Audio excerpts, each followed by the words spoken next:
Inner Sanctum Mysteries.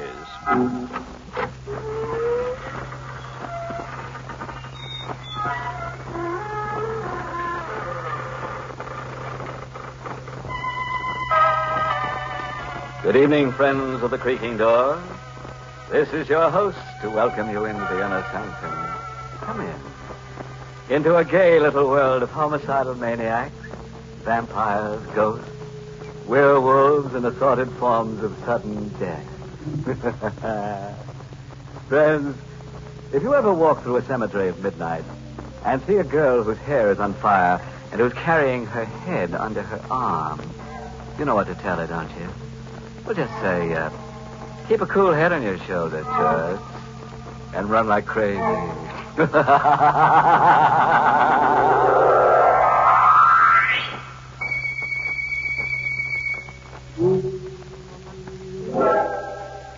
All right, fellow ghouls. You know what's going to happen now, don't you? That's right. You're going to scream your little heads off and love it. Ready? Good. And let's hear our star, Agnes Moorehead, in the role of Claudia, tell us the story in her own words.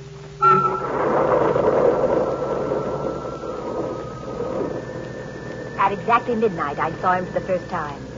My headlights picked him up, and he hailed me along a lonely stretch of road near my home. I wouldn't have stopped, but the storm was so fierce I felt sorry for him. I drew up to the side of the road. Thank you. Going far? No, not far. Where to? I'll let you know. Oh, what's that? Where? There, on the side. Tombstone. Oh, there's a cemetery where I picked you up. Yes. Birch lawn.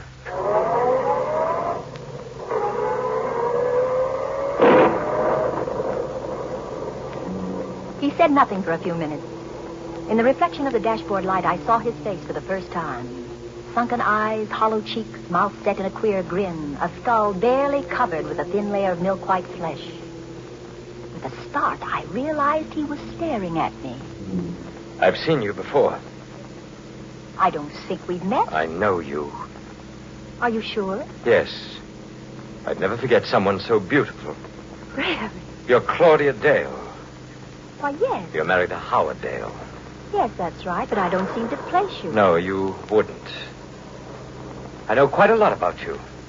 Do you really? Your first husband was Willard Banks. How do you know that? He died 8 years ago. A suicide. Who are you? You don't know me. Be careful. You're speeding. Oh, I'm sorry. I didn't realize. You're trembling. How do you know so much about I me? just know. Really? I suppose you have second sight or some such rubbish. It's not rubbish. Well, then tell me where I'm coming from. Pittsfield. You guess.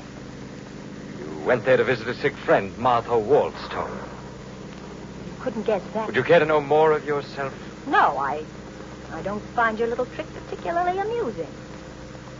Besides, what else do you think you can tell me about myself? Your future? No.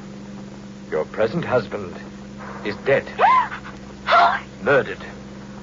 Oh, you're lying. You'll find his body on the floor near the piano of your living room when you get home.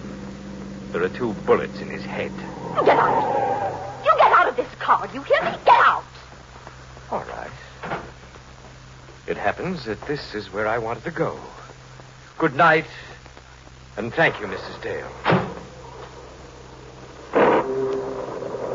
He vanished in the shadows on the side of the road. And then I noticed something white and shining queerly at the spot where he disappeared. I looked closely. It was another tombstone in another cemetery.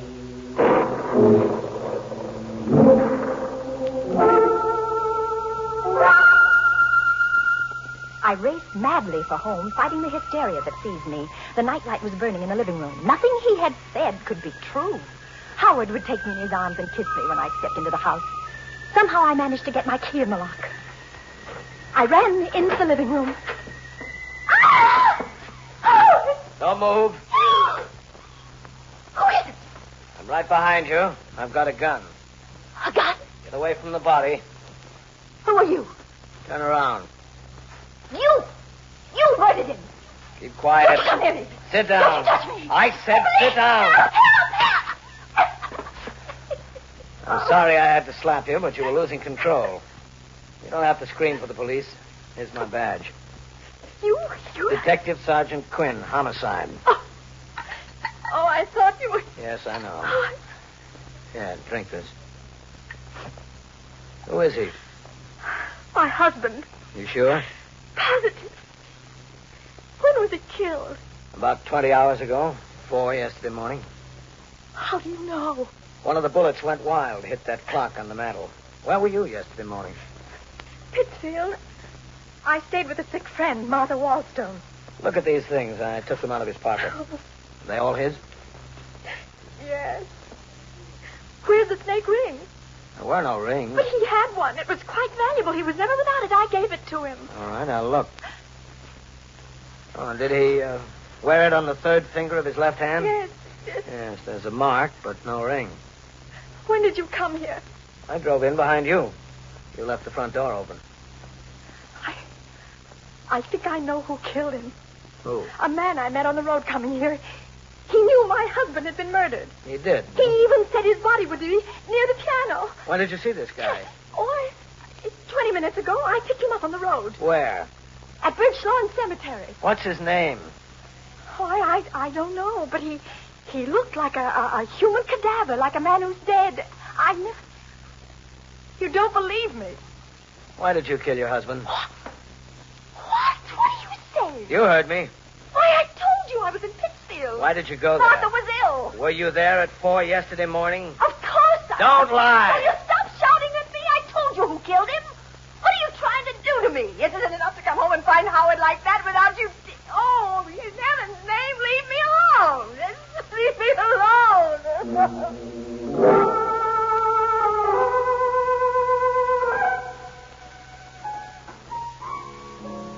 Another scotch, lady? No. No, thanks. Here, keep the change. I'm leaving. Sit down, Mrs. Dale. Don't go yet. You? Yes. Won't you please sit down?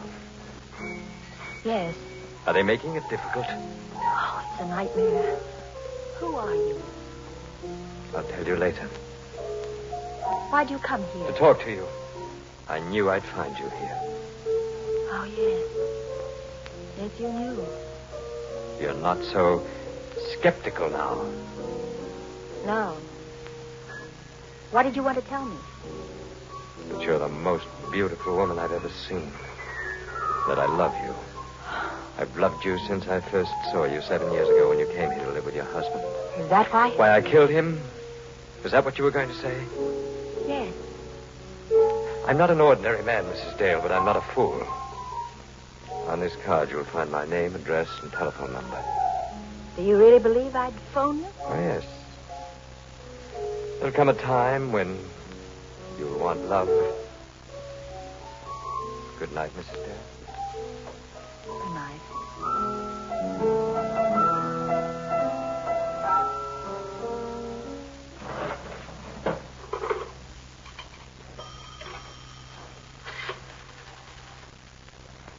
Hello, operator. Get me police headquarters. Hurry, please.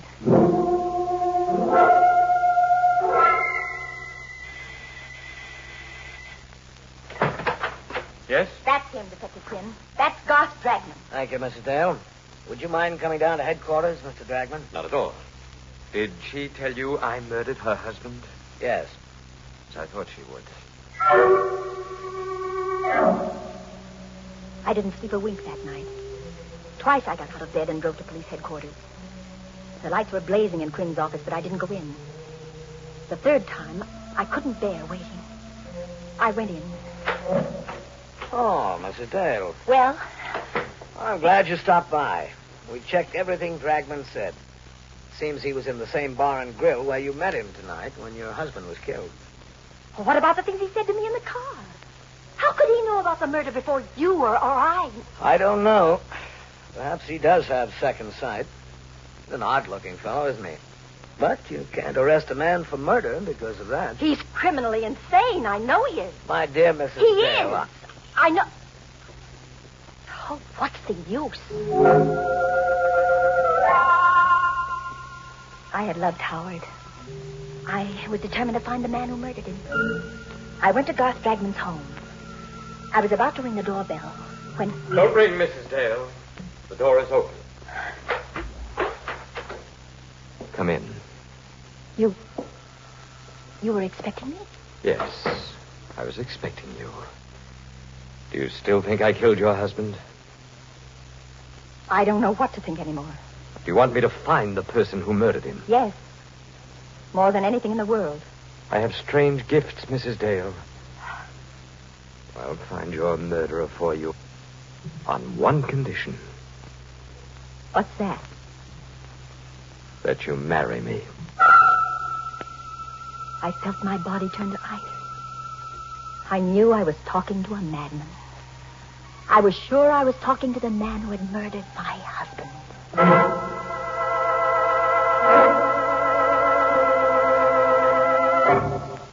Here's today's jingle for you. There once was a soldier named Norm with a very big job to perform. Through his self-discipline while he served in Berlin, he brought honor to his uniform. Or maybe you think that Claudia doesn't have the courage to trap this homicidal Romeo. Well, we'll let our star Agnes Moorehead in the role of Claudia tell you. Go ahead, Claudia. Shock him into the shakes. 2 weeks later, I married Garth Dragman. He was the strangest man I ever knew. He would disappear for days at a time and then suddenly turn up without warning. He had all the money he wanted, yet I never knew where it came from. There was a closet in his room which was always kept locked and bolted.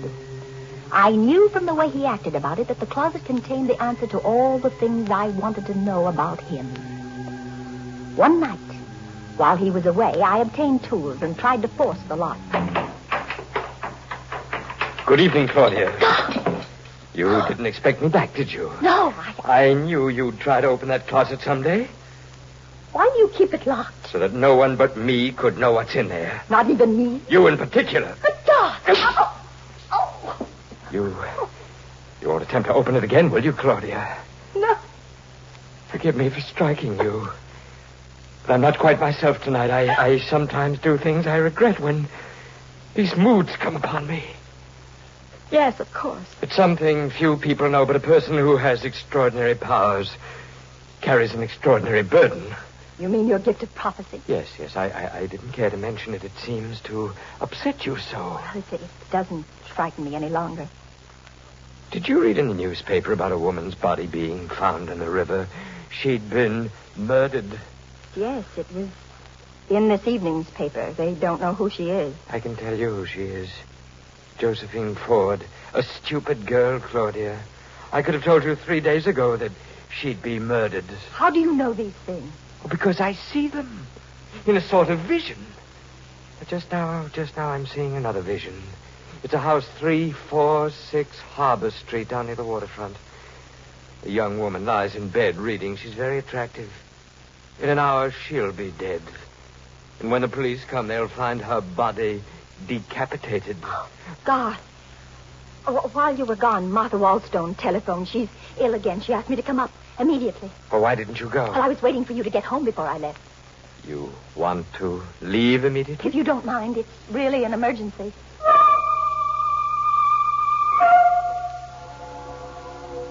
It took only a few minutes to get to the waterfront. I found the house at 346 Harbor Street. I went in. The lamp in the bedroom was burning. I looked at the bed. I fainted. All right, Mrs. Dale. You think you can sit up now? Oh, Detective Quinn. Yes. I hardly expected to find you here. Well, I came because Garth Dragman predicted this would happen. Now, Mrs. Dale. You still don't believe me. You're a strange woman, all right. You accuse this man of killing your husband, and then you marry him. Now, I suppose you're going to accuse him of this murder, too. Yes, this, and heaven only knows how many others. Mrs. Dale, don't you realize that you haven't got a single piece of evidence to back up your contention? Well, I'll get the evidence tonight. Will you let me have a gun? No. Well, will you be near my house? I'll need protection. Now, after What all... must I do to convince you what he is? I've risked my own life, and I'm willing to risk it again. He's a monster.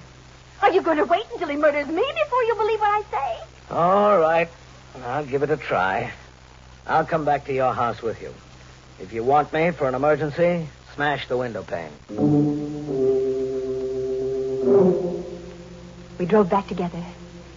I dropped Detective Quinn on the corner. The house seemed deserted when I came in. I wasn't taking any chances. I went to the kitchen, got a knife, hid it in the folds of the long-sleeved gown I was wearing. I went into Garth's room. He wasn't there, but the closet door was open. What I saw in there nearly made me ill. Clothes. Garth's clothes. Some of them bloodstained. I forced myself to examine them.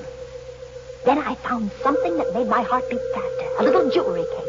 I'll take that, Claudia. Give me that jewelry case, please. No, don't take it. Thank you. Garth.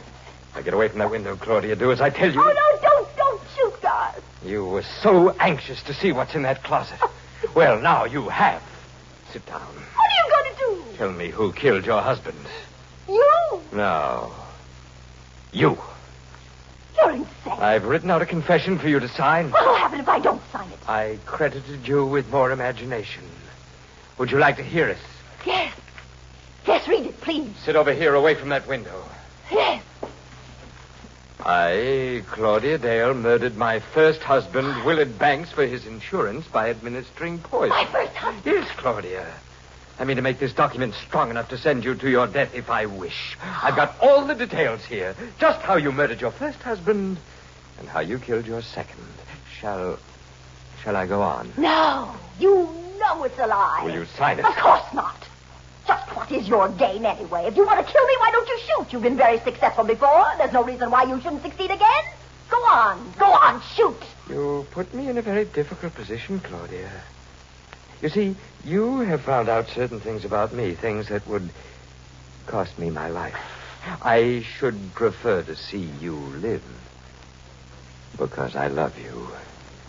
But I shouldn't hesitate to murder you. You love me? Yes. Yet you haven't taken me in your arms once since I've known you. The right time hasn't arrived. And what do you consider the right time? When I feel that you understand me. When I feel that you, who murdered two men, would understand my deep and strange desires. You really believe I'm a murderer? Yes. And that's why I love you. Then the time is now. The time... To take me in your arms? Claudia... He still held the gun. He wasn't more than 2 inches from me. I turned my lips up to him. I twisted my body to get out of the range of his revolver. When I felt his lips touch mine, I slowly let the knife slip into my hand. Slowly, caressingly, I drew my hand up toward his neck. Then I plunged the blade in. Claudia!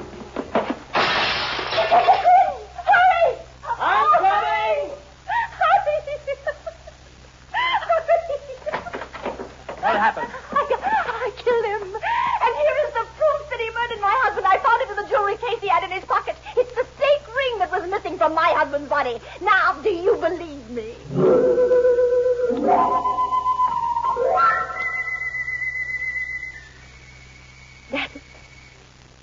That's the whole story. I realize that you, as the district attorney, must know all the facts. And there they are. Thank you. There are a few points in the story that interest me particularly. First, the confession that he asked you to sign. What about it? The confession says that you were not in Pittsfield at 4 a.m. when your husband was killed. That you gave your friend Martha Wallstone a sleeping pill, drove down here, shot your husband, drove back to Pittsfield, turned Miss Wallstone's bedside clock to 4:15 and wakened her. Then you gave her some medicine to impress the time on her. She thought it was 4:15 and went back to sleep. Well, God was very clever at things like this. He had the extraordinary brilliance of the insane. Just one question. Was that the way that you murdered Howard Dale? But God murdered him. The ring proved He it. never had the ring. You put it in the jewelry box. I can't believe what you say. God was a homicidal maniac. He predicted the death of the people he murdered. Mrs. Dragman, don't you know yet Know what? Garth Dragman was a detective working out of my office. That's how he knew about those deaths. He was put on the case because we suspected you of murdering your first husband as well as your second. A detective? Yes.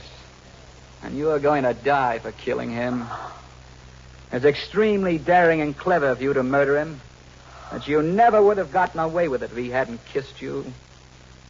He kissed you because he fell in love with you. The poor fool.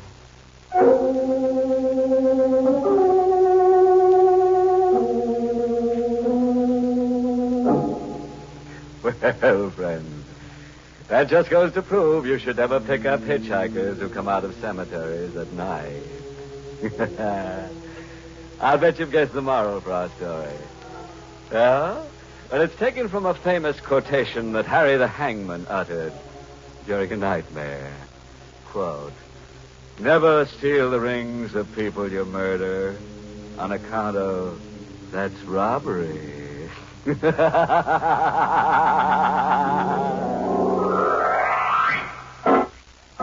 Well, friends, it's time once again to close that creaking door.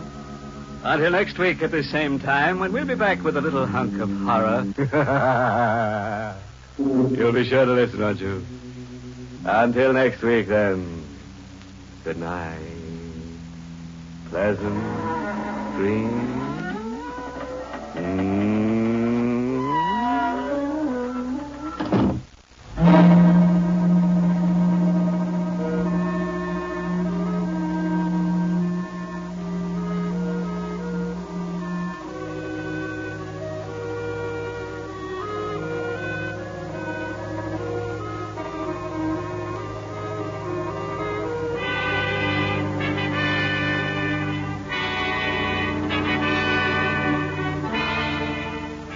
Inner Sanctum has come to you through the worldwide facilities of the United States Armed Forces Radio and Television Service.